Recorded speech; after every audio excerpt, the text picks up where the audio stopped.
दादा गुरु महाराज जी के भंडारे के पावन पर्व पर दिनांक 4 दिसंबर 2000 शाम का सत्संग। खोजरी पिया को निज घट में खो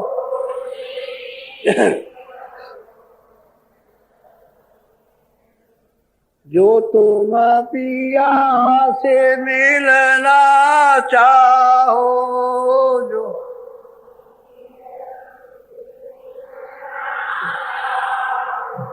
तो भटको माती जग में, तो खोजरी पिया को निज घट में खो।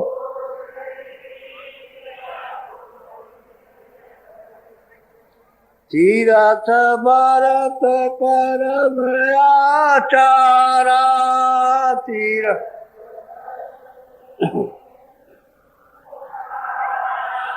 ये अटकावे मग में,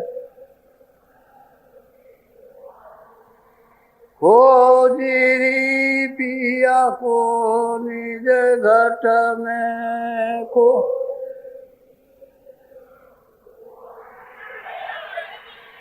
जब तक संत मिले नहीं पूरे, जब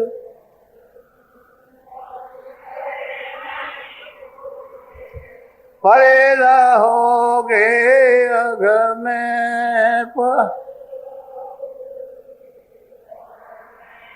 खोजरी पिया को निज घट में खो।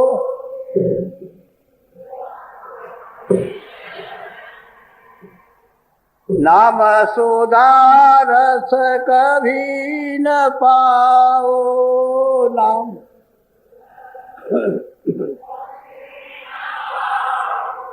भटको जोनी खग में, खोजरी पिया को निज घट में खो।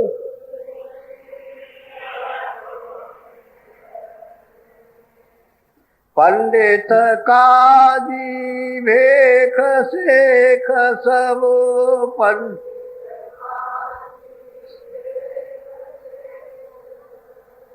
अटके रहे डग डग में, खोजरी पिया को निज घट में खो।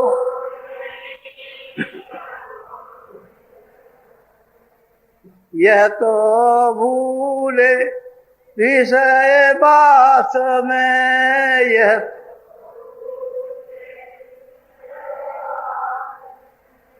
बर्बादा से इनकी रग रग में भर।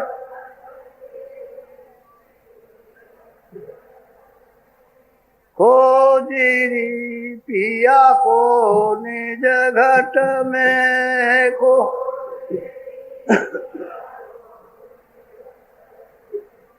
इनके संग पिया नहीं मिलना,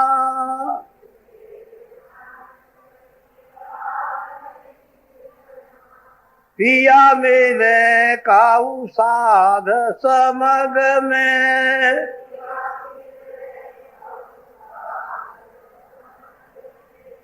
खोजरी पिया को निज घट में खो।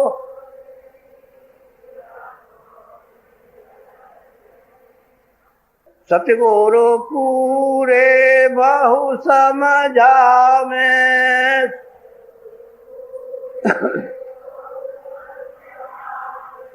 वो तो एक है अलग में, वो खोजरी पिया को निज घट में।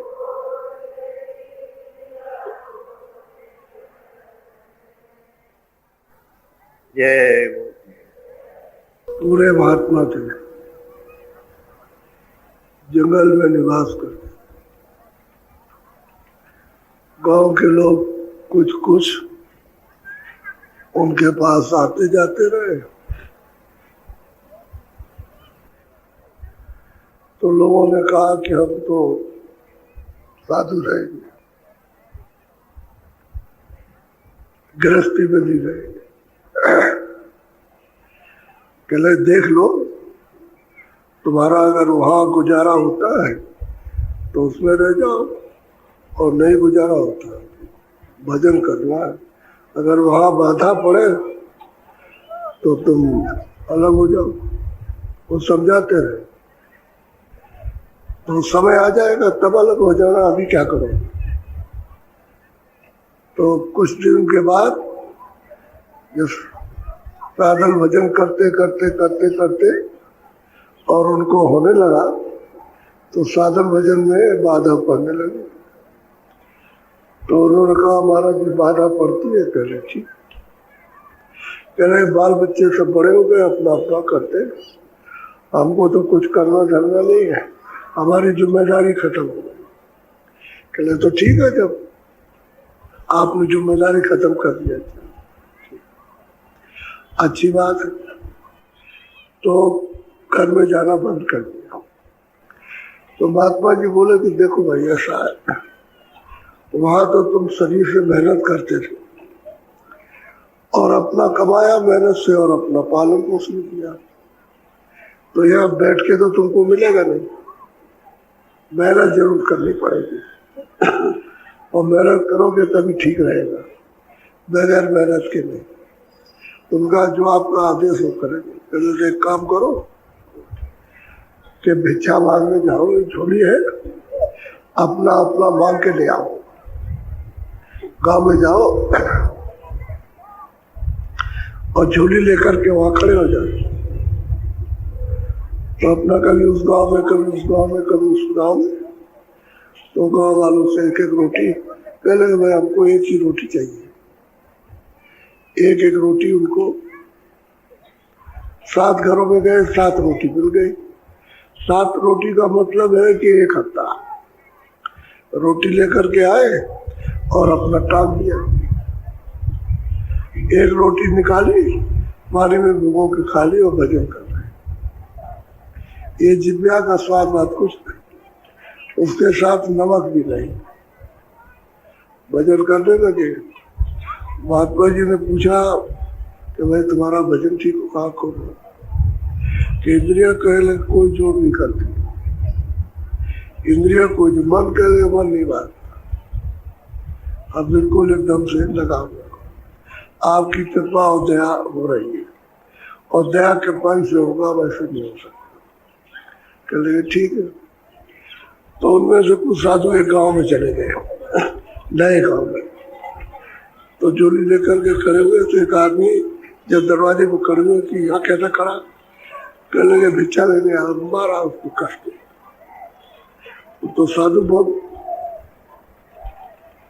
ऊंचे दर्जे का था, मारा कुछ नहीं मिला। 2-4 चमाटे मारे और कहा कि अगर तुम इधर से तुम अगर दिखाई दिए तो तुमको इतना मारूंगा कि तुम्हारे मतलब है कि हड्डी टूट जाएगी। तो कुछ नहीं, मार खाया, उसको वहां से निकाल दिया, चला। कुछ बोला नहीं, उसने किसी से नहीं कहा कि मुझे उस घर वाले ने मारा है। दूसरे घर में क्या, उसको भिक्षा मान लो 2 जगह नहीं दिया तो चला जाएगा, 7 जगह जाएगा, 10 जगह चला जाएगा। तो लोगों ने दे दिया, मंदिर के चला। उसने किसी गुरु जी से भी नहीं कहा और किसी प्रेमी से भी नहीं कहा, चुपचाप। तब तक 1 दिन के बाद एक और साधु पहुंचा उसी आश्रम का। वो वहां खड़ा हो गया, तो उधर से डंडा लेके आ रहा था, तो जानवर को मार करके चला रहा था गुस्से में। तब तक इसको देखा, झोली लेकर के मारा उसकी कमर में। तो कह लगे अगर तुम दिखाई दिए तो तुम्हारे ऐसों की शक्ल नहीं देखना चाहते। यहाँ दरवाजे पे आकर के खड़े हो गए और बस मतलब ये बहुत बुरा भला गाली कर, वो भी मतलब ये है जब चला दर्द तो उसको हुआ। अब 3-4 साथियों को मारा। उन्होंने एक दूसरे से किसी ने लिखा कि हमको उसने मारा, उससे कह दे, गुरु जी से कह दे कुछ नहीं। तब तक एक महात्मा उधर से पहाड़ से आ रहे थे, ऊपर से नीचे उतर करके, तो ये रास्ते में मिल गया। रास्ते में मिला तो उनकी तरफ देखा, अरे कहने लगे क्या नीचे को मुंह करके क्या जा रहा है, कल तो तुझे सजा मिलने वाली है, सजा कल तुझे मिलेगी, तब तुझको पता चल जाएगा। बस कुछ नहीं बोला, वो तो उनकी बात सुन के गुस्सा हो गया और चला गया। मतलब वो तो बात पर चले गए कहकर। अब वो गया एक जंगल में जहाँ कोई नहीं था, वहाँ कुछ लकड़ी खरीदने गया होगा, वहाँ गया तो ऊपर से नीचे खड़ा था, अपने आप डाल टूटी और धड़ाक से गिरी और ये पैर पर गया, ये पैर टूट गया।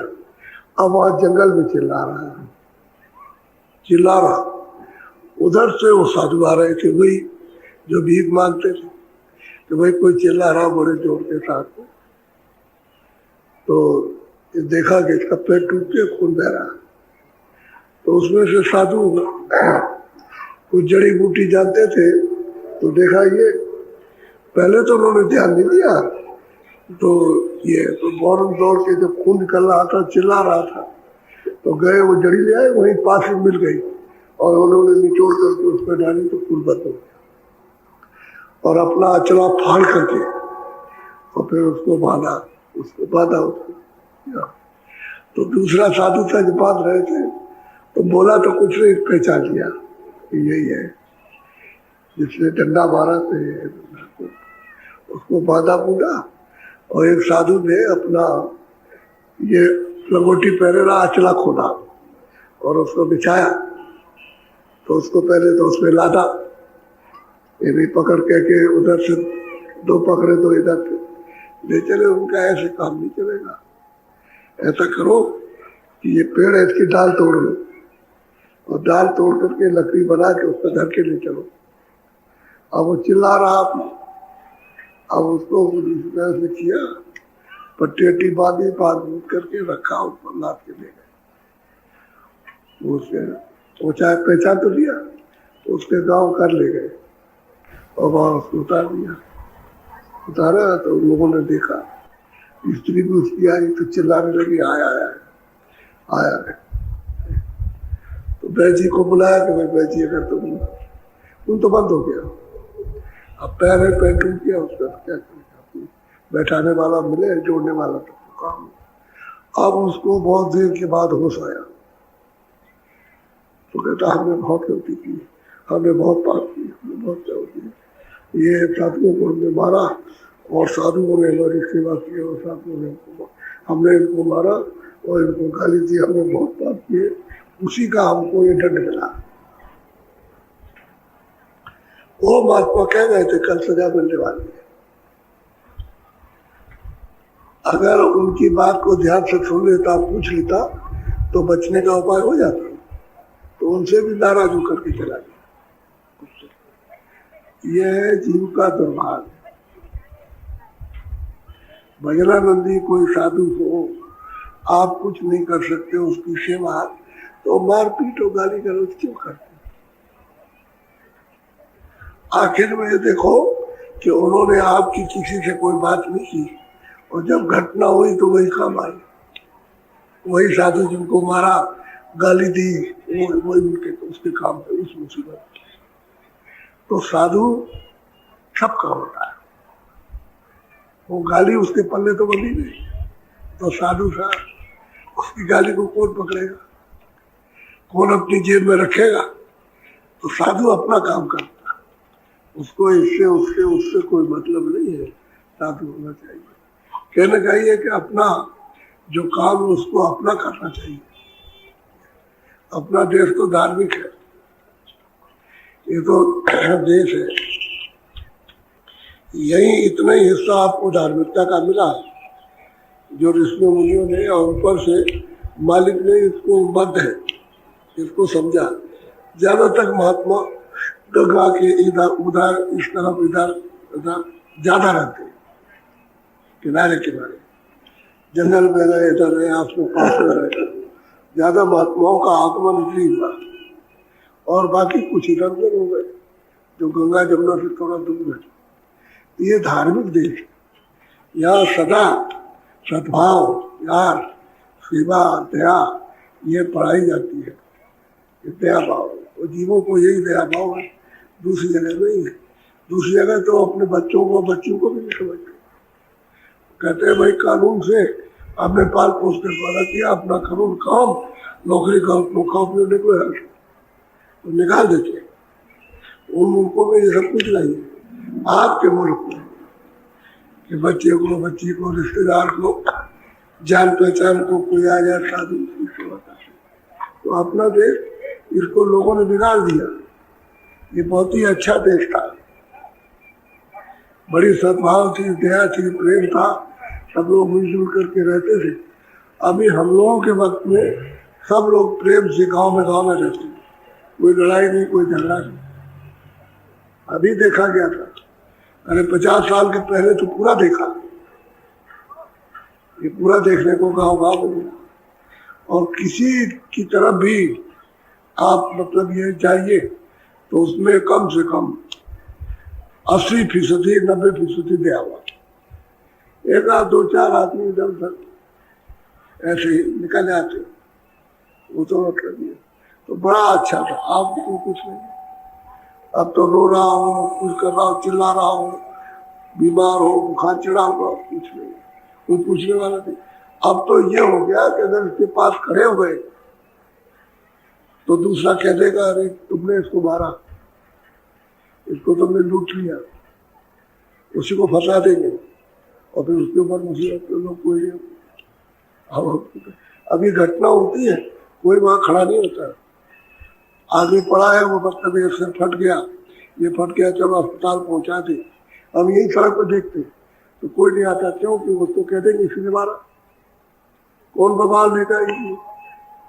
अब ये हो गए, भावना हो गई, ये अधिक तादाद में भावना हो गई तो लोग खड़े नहीं होते, चले जाते हैं, कोई बदला। तो असल में साधु थे, जब साधु थे और लोगों को अच्छी प्रेरणा देते, अच्छा रास्ता दिखाते और लोगों को ईमानदार और मेहनती सत्यवादी बनाते थे, तब लोग उस समय पर भजन करते। अब तो ये बड़ा समय खराब है, बहुत ही ज्यादा। अब ये धीरे धीरे धीरे धीरे धीरे ये बीज है महात्माओं का, पढ़ते पढ़ते पढ़ते पढ़ते ये महात्माओं का डाला हुआ बीज है, पीछे महात्मा बीज डालते आ रहे हैं, तब ये मतलब है काम आ जाएगा। बीज नहीं पड़ेगा, उनकी कृपा का, दया का नहीं होगा। ऐसी अवस्था में जो डंडा मारे, गाली देगा, वो महात्माओं को, वो क्या शिल्पों को, क्या साधकों को पहचान सकेगा? वो तो ठोकर खाने पर अकल आई, और सबको अकल आती है ठोकर खाने उस समय पर। और वही साधु दयावान होते, वही काम में आते, देखा जाएगा चले यहाँ पर। तो आप लोग सब, कोई भूखा प्यासा आ जाए आपके दरवाजे पर, जान लिया भूखा है नहीं कह सकता, लेकिन आपको ये पता चल गया कि कहाँ से आया, बड़ी दूर से आया तो भूखा होगा, तो एक दो रोटी दे दो, क्या बात। और मान रहे तो बहुत ही अच्छा कि आपको भूख लगे तो उसको खिला दो, क्योंकि उससे कोई परिचय तो है नहीं, अपरिचित आदमी है तो हमने उसकी सेवा कर दी। ये सबसे बड़ा पुण्य है। कोई पूजा पाठ मत करो, कहीं किसी मंदिर में कहीं नहीं, ये काम करो। कोई भूखा प्यासा कोई हो और आ जाए तो उसको खिला दो, इसी पुण्य से तो महात्मा मिलेंगे। और ये पुण्य नहीं करोगे तो महात्मा मिलने वाले नहीं है, उनकी परख पहचान ही नहीं तुम कर सकोगे। इसी पुण्य से तुम्हें दया आ जाएगी और दया से तुम मतलब परखने लगोगे। ये रास्ता हम सबका इस गिरफ्तार में चल रहा है। अब वो रूट बंद कर दिया, उसको जब बंद कर दिया तो ये दशा सकते हो, और सब घर में आफत है, जहाँ देखिए वहां आपसे। अब बताओ पहुंचे हुए महात्मा किसको कहते हैं, क्या बात है? अब वो तो सब मालिक की आत्माओं को देखते हैं, इसलिए कुछ नहीं। तो दूसरा अगर कोई हो वो मार दे तो वो भी जब मार दे तो खून का चढ़ हो जाएगा। इसलिए सोच समझ के अपने ग्रस्त छोटे से आश्रम में कल कौन सी विपदा आ जाए, क्या मुसीबत खड़ी हो जाए, और वो तो कर्मानुसार तो मुसीबत आती रहती है कि जो हम कर्म करते, अगर अच्छे कर्म करो तब तो ये भी हो कि भाई नई मुसीबत आएगी, जब बुरे बुरे कर्म कर रहे हो तो मुसीबत आए सामने आए तो क्यों और आफत लेते हो। बोलो, आवाज सुनिए। ये तो गुरु महाराज का कभी न कभी आपको दृष्टांत है उनका बता दिया करता हूँ कभी, और अपने में भी बहुत अनुभव किया, बहुत घूमते रहे, बहुत अनुभव किया। ये हाथों के जो निशान है, ये बर्तन बनते बनते गिर गए, ये निशान काले पड़ गए। ऐसे बर्तन बनने पड़े, ऐसे थोड़ी हो जाता है कि ऐसे ही कुछ हो जाए। ये सब तो ये होता है तब जा करके कुछ हाथ आता है, तब कृपा होती है महापुरुषों। ऐसे तुम सीधे चले जाओ, क्या मालूम? बोलो बोलो। पंचम सोनक वेद बताऊं, पूरन ब्रह्म जीवते नाऊं। अब वो कहते हैं कि मैंने पार्वण को तो बताया, अब पंचम वेद यह है कि वो त्रिकुटी में ब्रह्म विराजमान, वो पंचम है, वो पूरा ताको आत्म वेद बखाना, जीवनाम आत्म कर जान। अब वो कहते हैं कि वो ब्रह्म का जब साक्षात्कार होता है तो ऊपरी ही गुरु महाराज बैठे, वो वहां से जो धार आई है ऊपरी टिकी हुई है, उसी के ऊपर तो इनका भी दर्शन होता है, उसका भी दर्शन हो जाता है। उसी को कहते हैं कि ये सूरत का रूप है, सूरत का रूप है। जो सूरत यहाँ बैठी है उसी का सच्चा, क्योंकि कोई पर्दा तो उसमें है नहीं। पर्दे के अंदर तो ये ब्रह्म है, शब्द स्पर्श रूप रस और गंध इस पर्दे में है, और ये पर्दे से बाहर है। तो वहां जब साक्षात्कार होता है तो सच्चा यानी बिल्कुल एकदम रूप इस सूरत का है कि सूरत है क्या, जीवात्मा रूप क्या चीज है, वहां बोल होता है। इसको कहते हैं कि आत्म रूप, आत्म। तो ये वेदों का ये मतलब पूर्ण ब्रह्म है, क्योंकि कारण यहीं से सृष्टि चलेगी। ऊपर तो कारण सृष्टि कोई है नहीं, ऊपर तो शब्द सृष्टि है, सब चेतन ही चेतन, शब्द ही शब्द है। और वहां रुए शब्द रुए सब चेतन ही है, शब्द भी प्रकाश और सूरज भी प्रकाश, दोनों एक साथ है। बस इतना जरूर है कि वहां मतलब यह है कि एक छोटा सा बड़ा नाला, और कहीं पर एक बड़ी नदी, और कहीं पर और बड़ी, जहाँ सब नदियां मिलती वही इतना ही फर्क है। और वहाँ सच्चा आत्म रूप का सच्चा दर्शन होता है, और वहाँ सूरत को सब ताकत प्राप्त हो जाती है, तब वो समझती है। तो यहाँ ये ब्रह्म बैठे हुए त्रिकुटी में, जिनका नाम ओम है, वो है ये। इसी का उन्होंने इशारा किया कि आगे कोई आवाज, जब इनकी आवाज सुनो तो ऊपर की आवाज आ रही है। जब ये आवाज साफ हो जाती है, साफ सुनाई देती है, इसमें कोई इधर उधर का नहीं है, बिल्कुल साफ हो। जब आप ले होते हो उस आवाज में तो उसी में से ये आवाज आ रही है।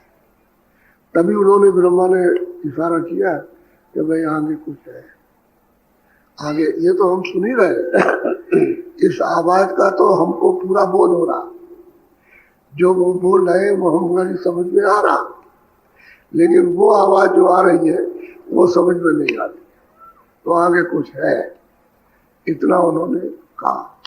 तो वो ब्रह्म है, उसी को मुसलमान रब कहते हैं, अपने हिंदू।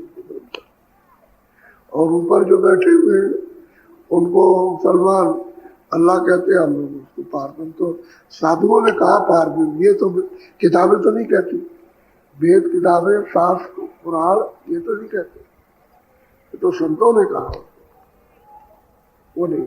तो कहते हैं इसमें पूर्ण ब्रह्म है। अब वो जो देखते जो दिखाया गुरु जी महाराज ने गोस्वामी जी के, वो मतलब ये सब देख रहे ऊपर से लेकर के नीचे तक कि पहले क्या था वो था, उसके बाद ये, उसके बाद ये, उसके बाद ये सब नहीं था, वो सब बता रहे। बोलो। खटमी सुन मन तन के माई, इंद्री संग तास लिपटाई। अब वो नीचे उतर के सहस्त्र कमल में आए। तो यहाँ मन का खेल है, मन ही का खेल है, मन का। यहाँ पर मन, यही मतलब वहां पहुंच जाए तो 3 लोग का मालिक हो जाए। इसी मन को राम कहते, यही है। सहस्त्र कमल में संतों ने उसको निवेदन कहा और रूप उनका ज्योतिष। और इतना इतना बड़ा प्रकाश, इतना सुंदर है कि कोई आदमी उसकी सुंदरता को देख करके उधर जाए नहीं, वो कहेगा उधर है ही नहीं, इतना सुंदर है। इसलिए उसको श्याम सुंदर कहते हैं। तो संत और साधक यही उधर जाएंगे और कोई जा नहीं पाएंगे, इतना सुंदर है। और श्रेष्ठ हो, यानी मतलब है कि धाराएं किरणें उसके उस स्वरूप से जो निकल रही वो अद्भुत दृश्य लगता है। ऐसा नहीं है मतलब। तो ये है, लेकिन ये 3 लोग के माने यहाँ पर, इन्हीं को 3 लोग के। बोलो बोलो।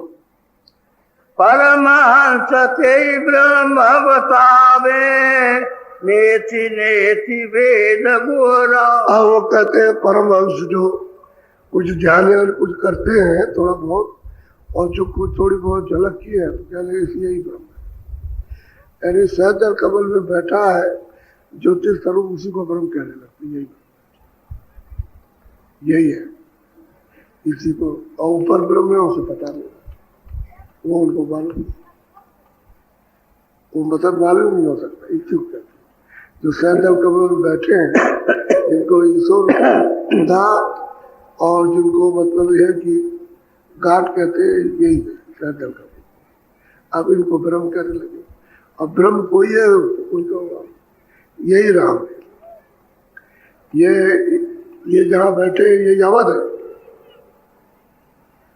इनका निवास नहीं है। और इन्हीं के सब अवतार है, 10 अवतार, 2400 ये तीर्थंकर, और मतलब 2400 पीर, इन्हीं के अवतार निरंजन भगवान ऊपर के। हम लोग इसको जानते नहीं, समझते। ये तो इस सृष्टि में चूंकि उनका ये राज है, ये मृतलोक है और फिर स्वर्ग का कुंड, और उनका लोग इसमें रहते हैं। तो ये तीनों लोग जो है उनका राज है।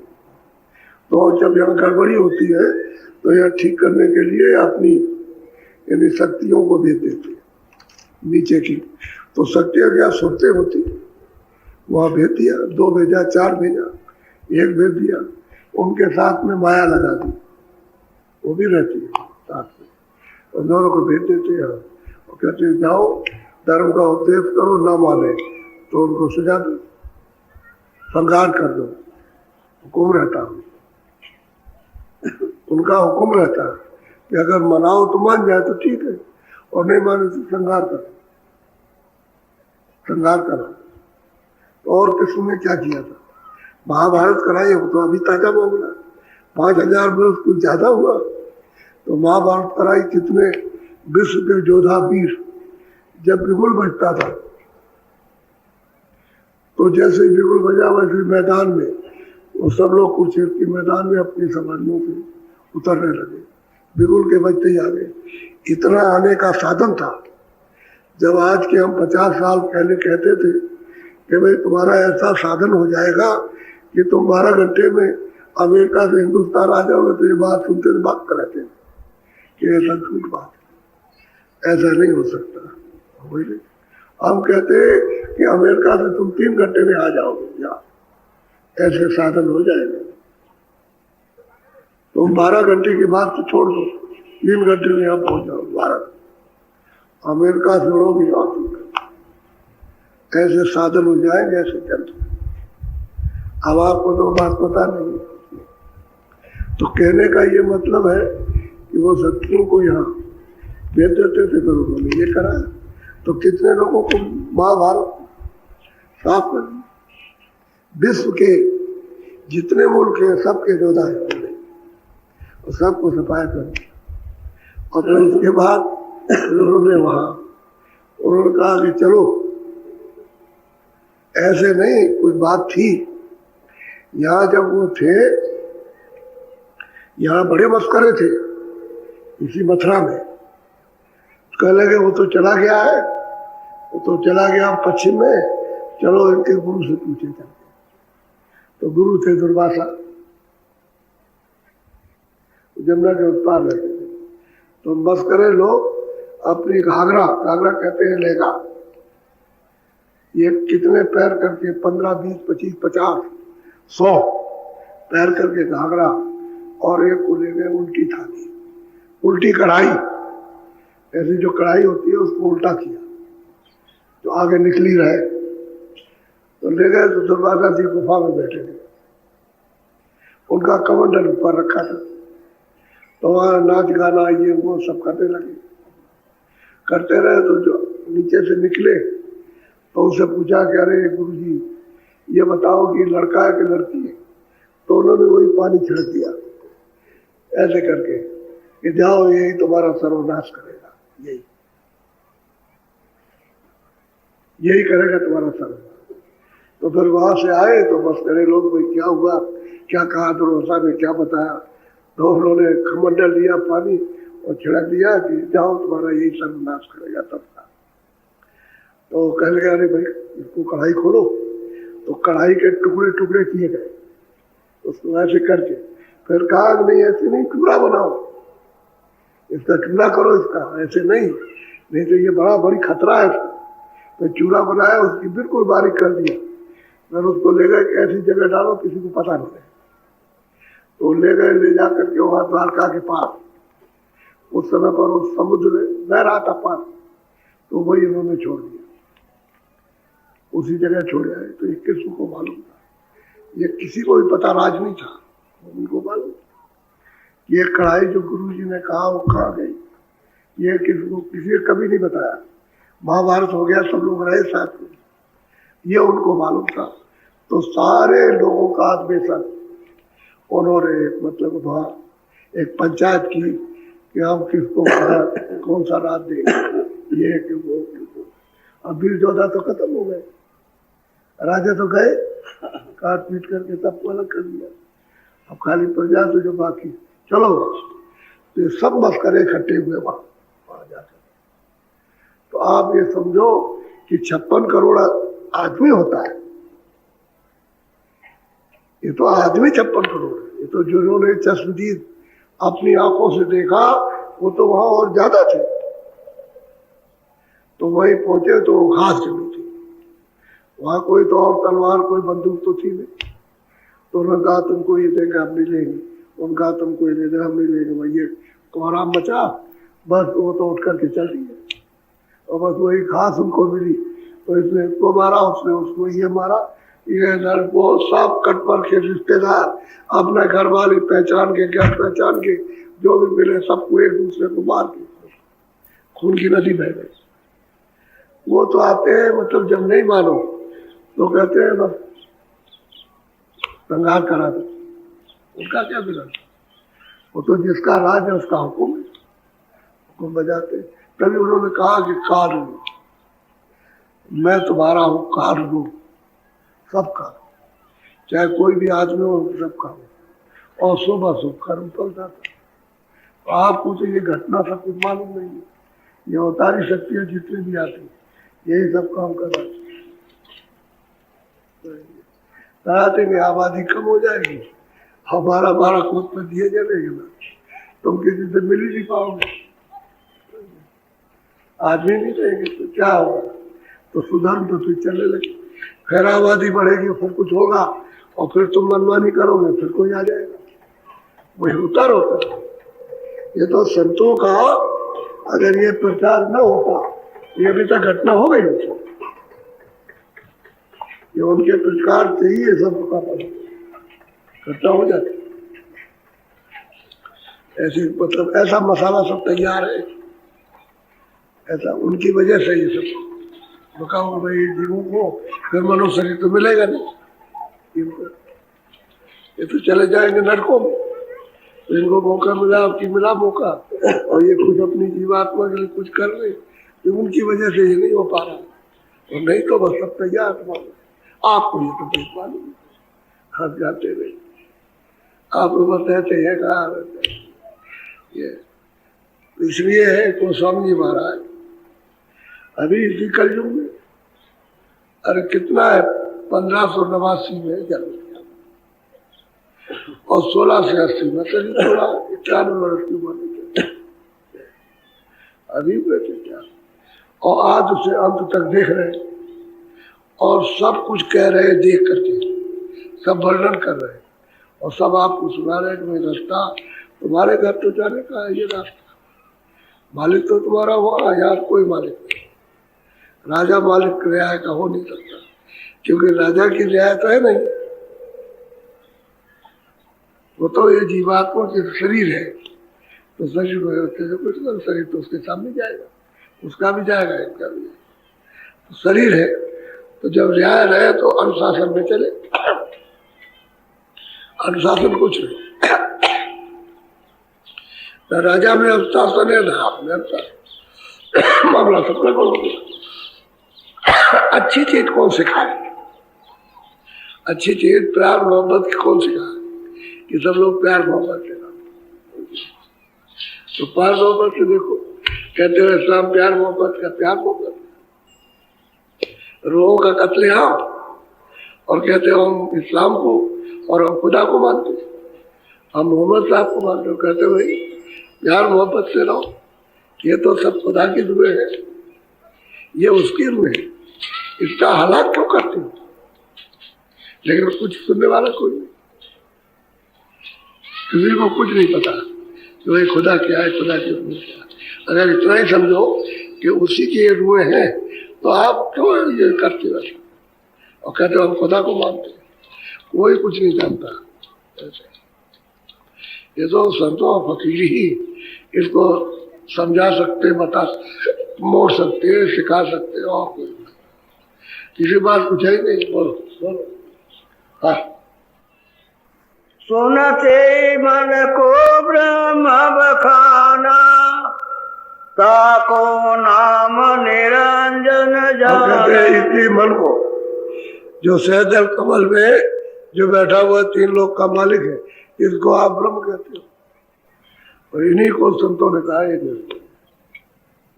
ये यहाँ से एक जर्रा से भी छोटा है। जब उधर से सूरत आई तो उसके साथ लगा दिया, उसी भंडार में से के साथ।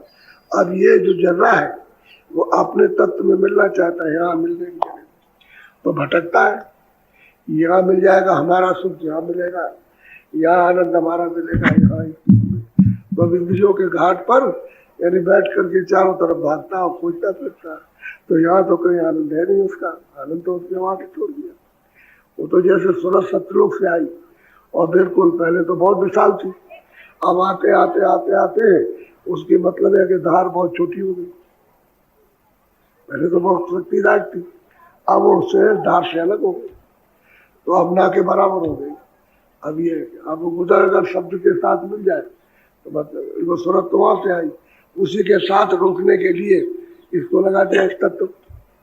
तो बुद्धि भी वही की है, वही का मन है, वही का चित्त है, वही का है, ये इनको लगा दिया। और जहाँ सूरत बैठी है उसके चारों तरफ ये हो बैठे, यानी जो शरीर के नाके पर सूरत बैठी हुई जीवात्मा, तो उसी के नाके पर चारों तरफ, इसी के चारों तरफ बैठे। लेकिन अब क्या करें, अब वो भी बेबस, क्योंकि इंद्रियों के घाट पर उतर आए तो यहाँ सब दूसरा दरवाजा बंद हो गया।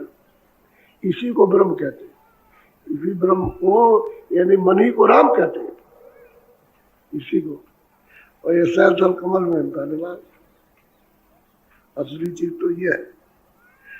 तो निरंजन भगवान ने जो वहां से ये भेजा, तो इसकी डोरी माया आद्या महाशक्ति के हाथ में दी, और ऊपर से जो सूरत आई उसकी डोरी अपने हाथ में रखी, और ऊपर का शब्द कर दिया बंद। नीचे के शब्द है उससे उतार करके और अपना भी शब्द बंद कर दिया, वो भी आपको सुनाई न दे। जो नीचे शब्द हो रहे हैं स्वर्ग वैकुंठ में, वो भी शब्द आप उसमें छोड़ दिए। अब आपके पास तो कुछ है नहीं। क्या आप समझेंगे अंदर कुछ हो रहा? इसी को कहते हो ये राम है, यही मन, और ये मन मार खा रहा है। अरे भाई तू चल अपनी जगह, वहां सच्चे आनंद में चल, और अपने स्थान पर पहुंच वहां भंडार में। तो तू 3 लोग का मालिक वैसे ही था। ऋषि मुनियों पर तेरा जति कपि सब पर तेरा हुक्म चलता था, अब कोई मार खा रहा। अब संत आकर के समझाते, तब जाकर के चीज समझ में आता। नहीं तो वहां का चेतन तत्व है। बोलो, ये सूरत तो है नहीं। सूरत के कारण, सूरत के जरिए से ये चेतन मालूम होता है, वैसे ये जड़ है। ये वहां का तत्व जड़ है, लेकिन वो चेतन है। चेतन तत्व है चेतन की जगह का। जो वहां का कपड़ा है उसका मतलब ये छोटा सा जगह है जो सूरत के साथ लगा दिया। अब यही उत्पाद कर रहा, रोक यही रहा, उधर जाने नहीं देता, वो यहाँ ढूंढ रहा। वो कहती, सूरत कहती है भाई इधर नहीं मिलेगा, चलो महात्मा के पास चले, वहां उनको मालूम है वो देंगे, तो वहां जाता नहीं। ये क्या करे, उल्टा के इसी को कहते हैं राम। और इनका जो महल है, जो मंदिर है, बड़ा आलिशान। ऐसे मंदिर यहाँ तुम्हारे सारे संसार के मंदिर एक बना दिए जाए तो कुछ नहीं। पूरा का पूरा विश्व एक मंदिर बना दिया जाए तो कुछ नहीं, उसके सामने कुछ है ही नहीं। वो तो जब देखोगे तब पता चलेगा, ऐसे क्या मालूम कि क्या है क्या नहीं। अभी तो छोटी चीज को आप बताते बहुत बड़ी, उससे बड़ी देखोगे ना, उससे भी बड़ी। तो महात्मा ने जो देखा है वो बताया, वो तो बहुत बड़ा।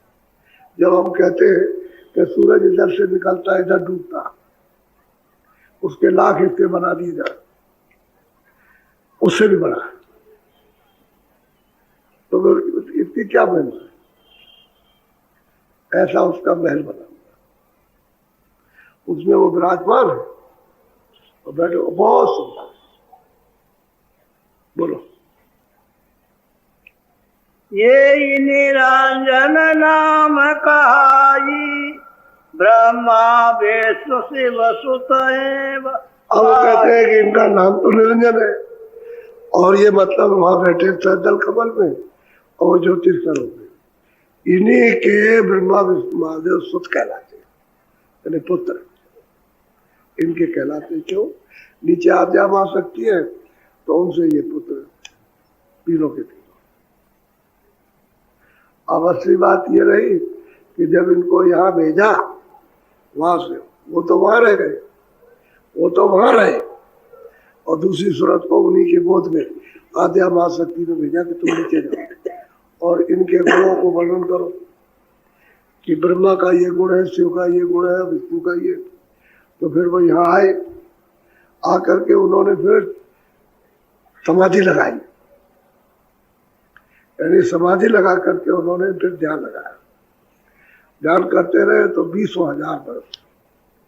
तो ब्रह्मा को मतलब ये अनुभव हुआ कि वाणी हो रही है, सुनने लगे।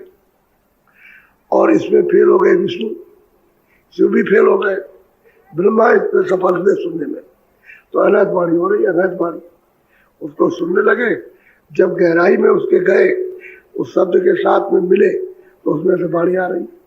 तो उन्होंने कहा कि जो हम बोले वो लिखो। तो आप देखो, वेद का उच्चारण करो, यानी उसमें कोई शब्द नहीं है, वो भाषा है। गिर गिर गिर गिर गिर गिर गिर, जैसे कंकड़ लोटे में डाल दो और ऐसे करो बजे, तो उसमें क्या पता चलेगा। लेकिन ब्रह्मा को बोली समझ में आई, उन्होंने उसको समझा। तो उन्होंने कहा कि लिखो।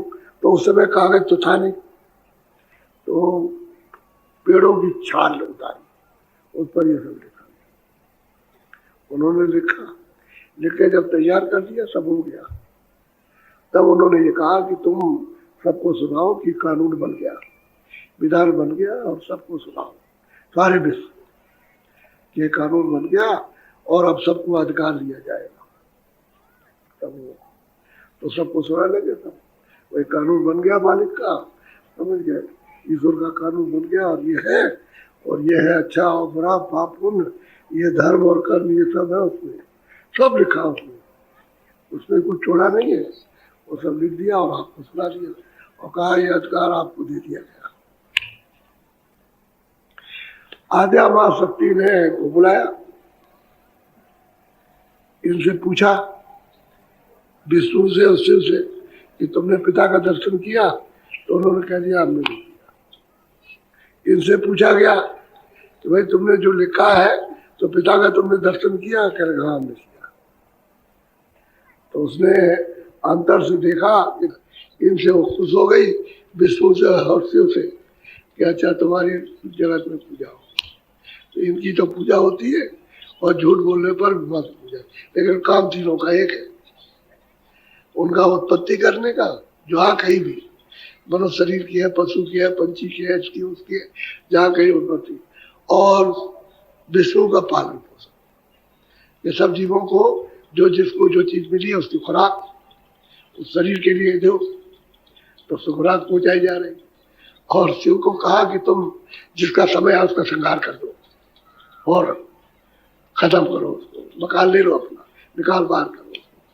तो सबका उनका निकाल बाहर किया और उधर मतलब वहां गए, वो हिसाब करता है 5 दिन, उसके बाद फिर दे दिया कि जाओ उसको बंद करो जाकर के। ये है।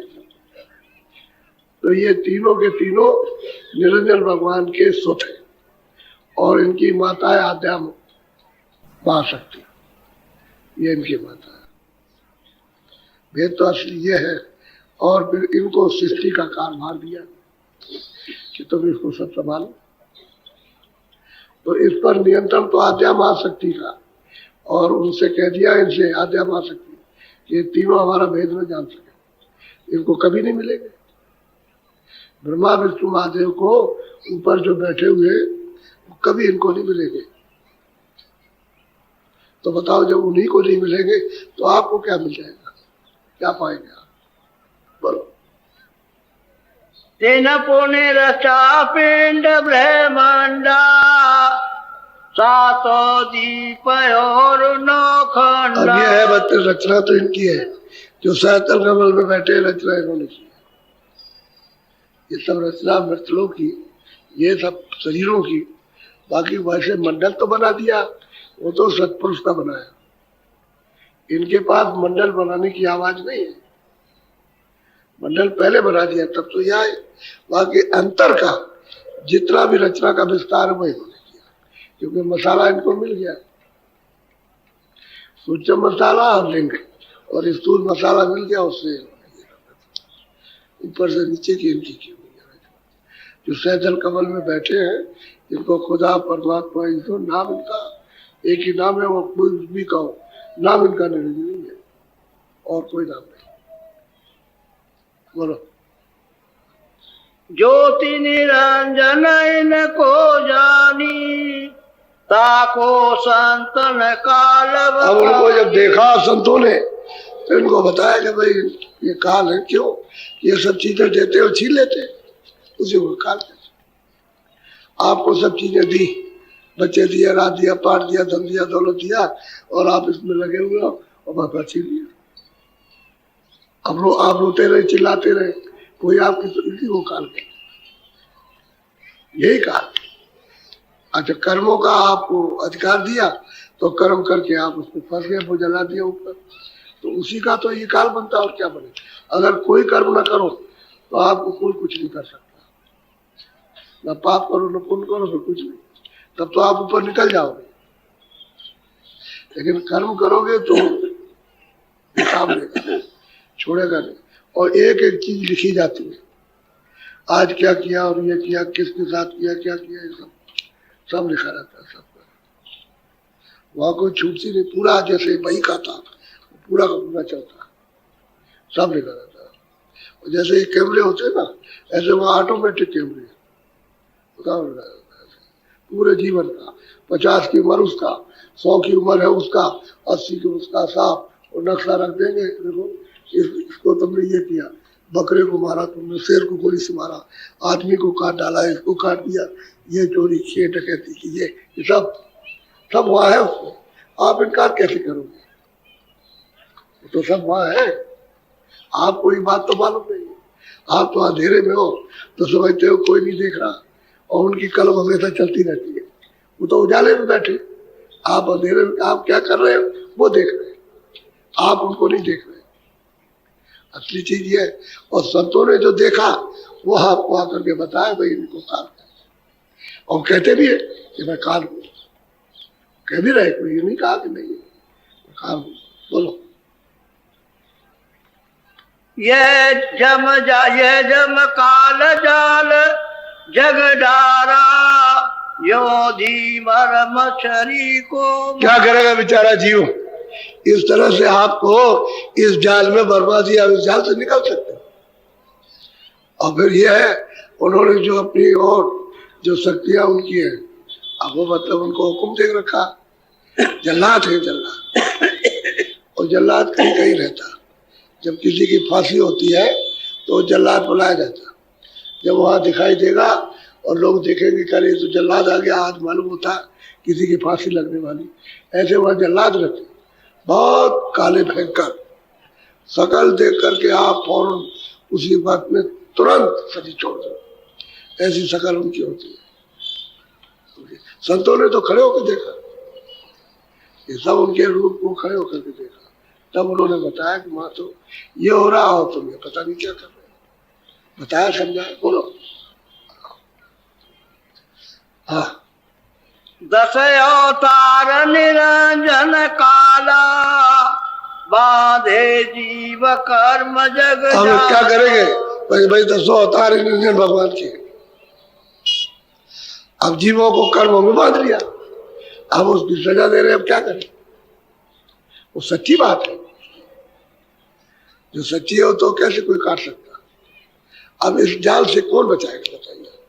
अब संत मिले तो संत को आप बताइए कि संत कहते किसको, नाम किसका, संतों का तो कुछ जानते नहीं, इसलिए ये सब कुछ देख रहे हैं, और अभी तक महात्मा जो आ रहा है सब देख रहे हैं और कहते जा रहे हैं, लेकिन तुम उनके पास जब जाओगे तब तो पता चलेगा, जब नहीं वहां पहुंचोगे क्या मालूम। बोलो, हाँ, मैं तो इसलिए आपको सुना रहा हूं कि कल ये ना कह सको कि अपने मन से कर रहे हो, अपनी तरफ से कह रहे हो। आपको तो गुरु महाराज ने बताया कि भाई ये रास्ता है, इससे चलो, उनकी कृपा होगी, जय होगी। अब यह है कि मैं कोई अपने आप तो कर नहीं रहा हूं, जो सत्य है, जो गुरु महाराज की कृपा हो दया, जो मैं इसका प्रमाण दे रहा हूँ आपको, देखिए उन्होंने भी देखा और पाया। बोलो, तीर्थ बरतन और धर्मा, कर्म भाव कहियत है रामा। अब वो कहते हैं भाई तीर्थ व्रत करो, तीर्थ करो, पूजा पाठ करो, ये करो कि हम राम की पूजा कर रहे हैं, ये राम की पूजा हो रही। न कोई कर्मों को समझता है, न कर्मों को समझता, कहता राम की पूजा कर। राम को देखा कुछ, राम को देखने वालों भी मिल जाए तब भी कुछ ना कुछ वो तो अच्छा ही उपदेश करते हैं, लेकिन आप उनकी बात कैसे मानोगे कि वो कैसे देखेंगे? वो तो अच्छी बात है, तो उपदेश धर्म का ही करते, लेकिन जब नहीं मानते हो तब वो ये काम करते, तब संहार कराएंगे, फिर आपस में लड़वा देंगे। आप कितनी देर में बुद्धि घुमाने की बात है, राजा की बुद्धि घुमा दे, अभी सब परसा दे, ये नहीं सोचते। वो तो मतलब ये है कि सब कुछ कर, उनके पास तो उनका हुक्मनामा है, वो सब परसा दे, बुद्धि घुमा दी। अभी जो जितने रखे बने बनाए सब फेंक दें, खत्म, सब स्वाह हो जाएगा, चाहे अमेरिका हो, चाहे हिंदुस्तान हो, चाहे चीन, इतने सामान बने रखे आग के, बरसात है तो प्राण कर, कुछ कोई बचने वाला नहीं। अब बुद्धि घुमा दे सब हो जाएगा। वो तो बात ये मान लो तो अच्छी बात है। अब संत जो है वो तो दयाल है, वो तो दयाल देश से आते हैं, तो ये काम न करते न कराते, उनका एक काम नहीं, तो मतलब दयाल देश है, वो तो दयाल पुरुष के हैं, और ये यहाँ सब आते हैं काल पुरुष के, तो उसका देश है, अपने देश में अपना काम करेगा। कभी कभी ऐसा भी होता है कि इनको समझा दीजिए, ये मान जाए, इनको समझाइए तो वो कहते हैं आप मना कीजिए, आप मौका देते, मना लीजिए, अगर मान जाए पर अगर बुराई छोड़ दे तो फिर कहते हैं भाई इसको ठीक कर दीजिए। अब बड़ी शक्तियां आए तब तो काम हो, छोटी मोटी आए तो उससे कुछ काम होने वाला नहीं। बड़ा राज है इसका, ऐसे वैसे नहीं। बोलो। ताको जगत जपे मन लाई, बार बार भर में। अब क्या करें, जिन्होंने जाल बिछाया और बिछा के पाप पुण्य में आपको फंसा दिया, और फंसा के वही कर रहे हो पाप और पुण्य, और आप कहते हो हम जपते हैं उनको, तो बार बार 84 और नरकों में नहीं जाओगे, कहाँ जाओगे? तो फिर वही लौट जाओगे चारों खानों में, और नरकों में चले जाओ, तो कौन जाएगा? अब ये रास्ता आपने इस समय अपना रखा है, तो आपको मालूम नहीं पड़ता, बार बार 84 नरकों, बार बार। अब मानुष तन मिला मूलक, आपकी बार उसके पास पहुंच, अरे ईश्वर को ही प्राप्त करो, तो वहां चलो तो ये छूटी जाए बुराई, तो ईश्वर कम से कम छूटे। लेकिन उसके लिए भी खाली वैसे कहते हो राम को जपते कहते हो। अगर राम को सच्चा जपते होते तो तुलसीदास जी से, मीराबाई से, और रैदास से, और कबीर से, और पलटू साहब से, महात्माओं से विरोध नहीं करते। अगर वो तो राम, वो तो उसकी पूजा कराते, इतना संत मानते हैं और सेवक मानते हैं, क्योंकि उनकी तो पूजा शुरू से ही होती है, नीचे से उनकी पूजा कराते कि उनका नाम लो, उनका ध्यान करो, उनकी आवाज को पकड़ो, और चलो उनके पास, उनका दर्शन करो, तब आगे चलो, तो उनकी पूजा होती। अगर वो देख ले और देख लेते तो कितने खुश होते। और आप कहते मैं राम की पूजा करते, कोई कहता है मैं किसकी पूजा, कोई कहता है मैं देवता की पूजा। पूजा करते हो इंद्रियों की, देवता की पूजा नहीं हो रही है। बोलो। जग सब अंध फंद नहीं बूझे। अब ये सारा जगत कहते हैं कि अंधा, और इस फंदे में फंसा हुआ, और फिर निकलने के लिए पूछता नहीं कि उस जाल से कैसे निकले। ये तो महाजाल है, इंद्रियों का महाजाल, कर्मों का ये महाजाल। फिर अंधा, रास्ते नहीं दिखाई देता कि मैं किधर, कहाँ जाऊंगा, कहाँ से आया, और पूछता भी नहीं। किसी से पूछेगा भाई अब इस महाजाल में फंसे तो कैसे निकले, कोई रास्ता रास्ता है, तो कोई जानकार मिल जाए तो रास्ता बताएगा तो ये रास्ता है, फिर निकल चलो धीरे से चुपचाप, ये सीधा रास्ता, इसमें परेशानी कुछ नहीं है। तो उसी के नाम को, उसी की आवाज पकड़ो, और उसी का नाम और उसी की आवाज और उसी का रूप, ये तुम उसको मतलब है कि नाम लो घाट पे बैठ करके तो आवाज प्रकट हो जाएगी, तो उसी के देश के कर्म साफ हो जाएंगे। आवाज उसी के देश की साफ करेगी कर्मों को, और नहीं, क्योंकि देश के तो उसके कर्म है, पाप और पुण्य, तो जो यहाँ जमा किया है उसी घंटे और संघ की आवाज से ही साफ होगा। और जब साफ हो जाएगा तो मन और बुद्धि और चित्त निर्मल, निर्मल जन सो मोह पावे, मोह छिल कपट नहीं भावे। अब निर्मल मन हो जाए तो कहते मुझको प्राप्त कर सकता, तब उसका दर्शन होता है। तभी तो उन्होंने दर्शन किया कि मोह लोक राम मुस्काई, मैंने मेरी आंख खुली और मैं उनके पास, तो मैंने पहले ही उनका दर्शन किया।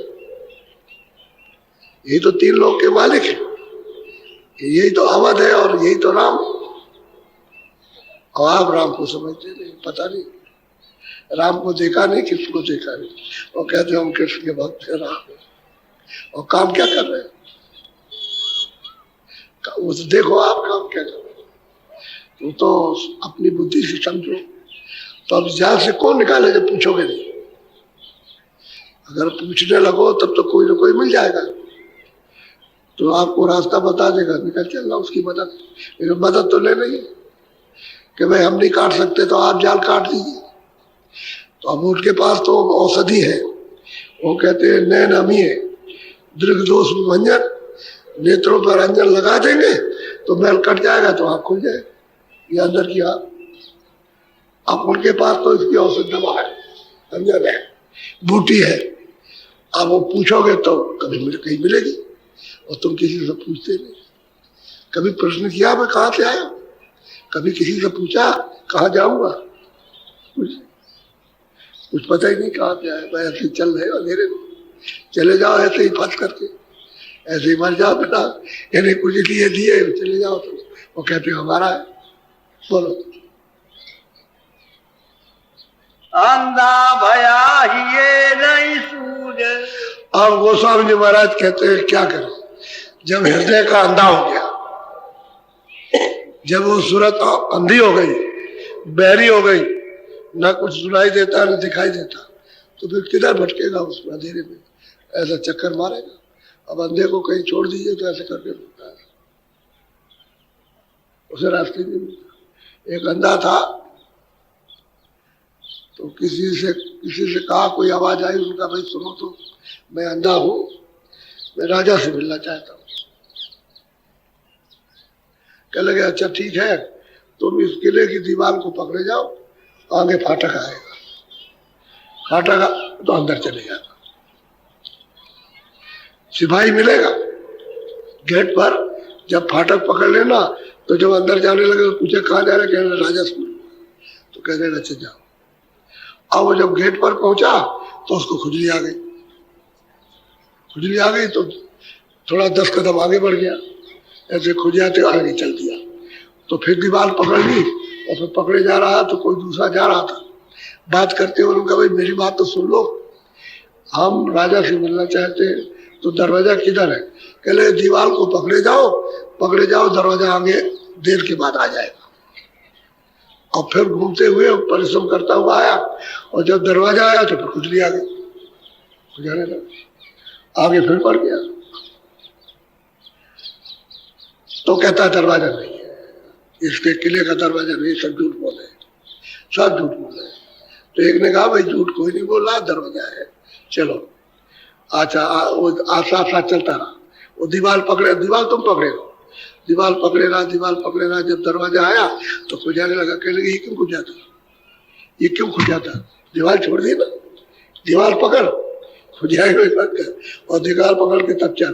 तू खुजाने लगता और कदम बढ़ाता आगे तो उतने में दरवाजा छूट जाए। जब वो उसको कहा दीवार पकड़ चल आगे, तो फिर दरवाजा मिल गया, तब कहता दरवाजा है, किले का दरवाजा है। आप कह रहे थे नहीं है। तो असल में बात यह है कि आपको जगत की जो खुजली लगी हुई है उसको खुजाने लगती है, आपका मन इसमें फंस जाता, इंद्रिया आपकी इसमें फंस जाती, और क्या करेंगे? तो आप किसी से पूछ ही नहीं पाते। अगर जाने का मन भी हो तो कोई ना कोई मतलब यह है कि वो खुजाने लगोगे, कहेंगे भाई तो चूक जाओगे, समय आ ही नहीं सकते। हम कहेंगे नहीं कोई महात्मा नहीं होते, कुछ नहीं, कोई नहीं बताता है ऐसा, सर तो आ ही नहीं सके तो क्या करो, वहां तो तुमको खुजली आ गई। बोलो।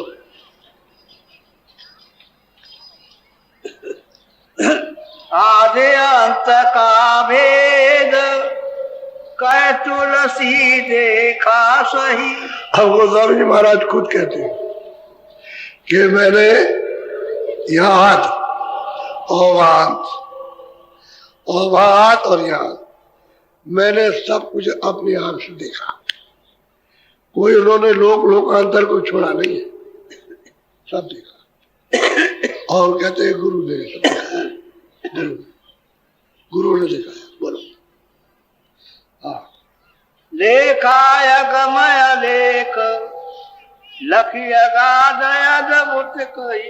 कहते हैं मैंने सब देखा, और जो कुछ भी लिखा और देखा अद्भुत, वो मैंने लग करके बताया, लेकिन वो कहने में नहीं आता। गोस्वामी जी महाराज कहते हैं कहने में नहीं आता, कहने में बनेगा नहीं, क्योंकि यहाँ वो चीजें नहीं है, इसलिए कुछ बनता नहीं। कोई इशारा किसी चीज का संकेत हुआ तो आपको, तो आपकी समझ में कब आएगा? जब आप अंदर चलोगे तब, ऐसे नहीं हो सकता।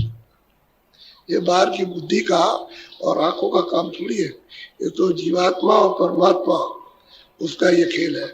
तो जब अंदर चलोगे तभी आंख खुलेगी, उससे आंख नहीं, सब तो आंख बंद हो गया। बोलो। तुलसी गति गाई अगम सुनाई, सोन सोन बिन बिन कही। कहते मैंने सब कुछ जो कुछ कहा वो सब मैंने देखा है, और देख करके अलग अलग मैंने सबका हाल बताया कि ईश्वर ये है, ब्रह्म ये है, और ब्रह्मा ये है, विष्णु ये है, और स्वर्ग ये है, वैकुंठ ये है, मृतलोक ये है, ये सब मैंने बताया। और ये पार ब्रह्म है, ये महाकाल पुरुष है, और ये सत्पुरुष है, ये और ये आत्मा अनामी। कहते हैं मैंने सब देख करके पा करके बताया। जस जस जे लेखा निज निज देखा, आदि अंत गति सार लई। कहते हैं भाई मैंने अपनी निज आंख से देखा और मैंने सार को प्राप्त कर दिया। जो सागर है उसी में जाकर के कहते हैं मैं सागर हूं। यही सूरज जब सागर में मिल जाएगी, शब्द के सागर में, तो यही सागर हो जाएगी। फिर ये अलग नहीं कही जाती। पानी की बूंद नदी में डालो तो नदी हो गई, गंगा जी में डालो तो गंगा जी हो गई। कोई उसको वहां की बूंद नहीं कहेगा कुएं की। और यही बूंद समुद्र में डाल दो, कुएं की हो चाहे नदी की हो, तो कोई नहीं कहेगा ये नदी है या कुआं है, समुद्र है। तो यही सूरत जो दो आंखों के पीछे बैठी है, कहते हैं कि वहां जाकर के उस समुद्र उसी का रूप हो गया, वही हो गई, वही रूप हो गया उसमें। सब कुछ निज आंख से देखा और वहां से आकर के ये सब इशारों में वर्णन किया। बोलो। संतन गति गाई मऊ पुण्य पाई, जो उत्पत्ति सब आदि भई। भाई संतों की कृपा हुई, दया हुई है, उनकी कृपा से मैंने जो पाया आज से और अंत से आज तक, तो मैंने भी कुछ कह दिया उनकी कृपा से। जो उन्होंने दिखाया वो मैंने कह दिया। मुझे पहले कुछ नहीं मालूम था, उनकी दया और कृपा मुझे ले गई, वो ले गए शायद, वो सब दिखाया। तो उन्हीं शब्दों के लिए मैं उनका गाना गाता, उन्हीं की महिमा करता हूँ कुछ, कि वही सब कुछ है, वो कर सकते और कोई कुछ नहीं कर सकता। बोलो। जिन जानी सबई बखानी। अब गोस्वामी जी महाराज कहते हैं कि जितने भी जिन जो संत आए और जिन्होंने उसको जाना, उन्होंने सबने बखान किया, सबने वर्णन किया। एक दो संतों की किताबें नहीं है, बहुत किताबें आपके देश में, लेकिन आप समझ नहीं पाते हो। दूसरे अपने ध्यान धंधे में, मोह ममता के धंधे में लगे हुए, इसलिए संतों की बात और उनकी किताब को क्या समझ सकते। सबने कहा, सबने बखान किया, जो कुछ देखा, जो पाया आज से अंत तक। कहते हैं उन्हीं की कृपा से मुझे, और मैं वैसे नहीं पा सकता। बोलो।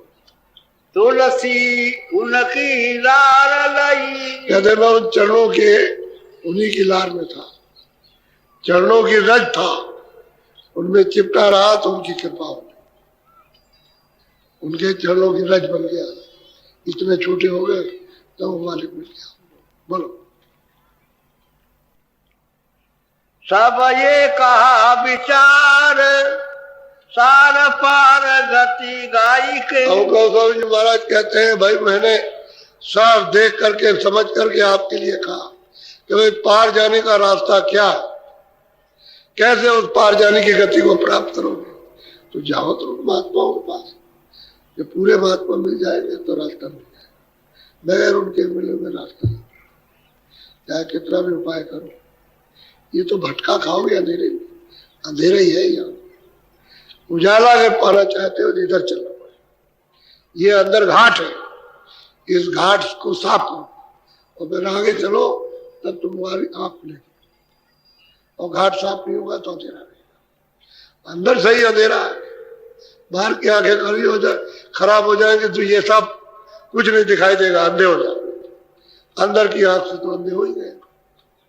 अब वो जाओ महात्मा के पास में, घाट पे जाओ, यहाँ बैठाएंगे, इसकी सफाई पहले हो, बिना साफ किए। वही तो कहते हैं बस करो।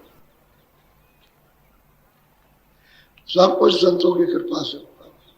अब यह कलयुग में 700 वर्ष के अंदर बहुत संत आए, तो सबने पूरा भेद बताया। और जो जो इनके पास में पहुंचे हैं, जो सेवक हुए हैं, इनकी तो बात तो आपको सुनने को मिली नहीं सबकी, कि किस तरह से पहुंच गए और किस तरह से उन्होंने वर्णन किया। ये तो संत थे, लेकिन सेवकों की बात तो नहीं कि सेवकों ने संतों के यहाँ जाकर के कैसे प्रेमियों ने उसको साधकों ने प्राप्त किया। वो बात बहुत हो गए और बहुतों को जगा करके पहुंचाया।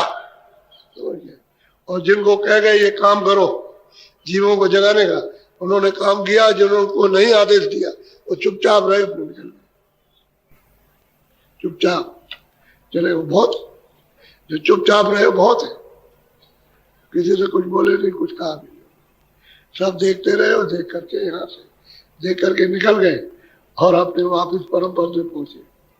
रास्ता सबका एक ही है, चाहे उनका हो चाहे आपका हो या और किसी को, चाहे आप पहले आए हो या आप, यह मतलब ये कि आप जाओगे, रास्ता आने का एक और जाने का भी एक है। 2-4 रास्ते वहां नहीं है। सब्जी से उतर के आए हो और सब्जी को पकड़ के जाओगे, उसी को नाम कहते हैं, आवाज उसी को कहते हैं। वो मिल जाए तो पकड़ में आ जाएगा, और वो नहीं मिलेगा, नाम शब्द नहीं मिलेगा तो हाथ ही नहीं मिलेगा। बिना शब्द के सूरत अंधी है, और शब्द प्रकट हो जाएगा और सुनने लगोगे प्रकाश हो जाएगा, तो दिखाई देगा, आँख खुल जाएगी। आप जब आँख खुलेगी तो सब देख लेना, फिर दिखाई देगा। बोलो जय गुरुदेव।